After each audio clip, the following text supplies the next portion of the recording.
Hello guys, मी आहे स्नेहा. आज मी आले बँड्रामधल्या सगळ्यात व्हायरल कॅफेमध्ये, सबको मिनी. इंडियामधलं स्मॉलेस्ट कॅफे. खूपच क्यूट आणि एस्थेटिक असं हे छोटंसं कॅफे आहे. मध्ये गेले आणि त्यांना म्हटलं, "मला एक अशी कॉफी द्या, जी जास्त कडूही नसणार आणि जास्त गोडही नाही." सो त्यांनी मला सजेस्ट केली सिप ऑन द रॉक, ज्याची किंमत आहे ₹335.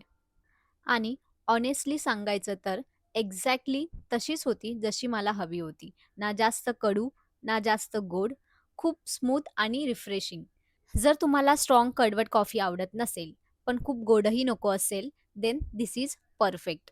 त्यानंतर आम्ही ट्राय केला त्यांचा 225 चा एक फ्री क्रॉसा. टेक्स्चर छान आणि फ्लेकी होता. पण टेस्ट वाईज तो जस्ट ओके वाटला. वाईट पण नव्हता, पण वॉव फॅक्टर थोडा कमी वाटला. जर तुम्ही बँड्रामध्ये असाल आणि कॉफी लवर असाल, तर एकदा नक्कीच ट्राय करा. Thank you. बाय.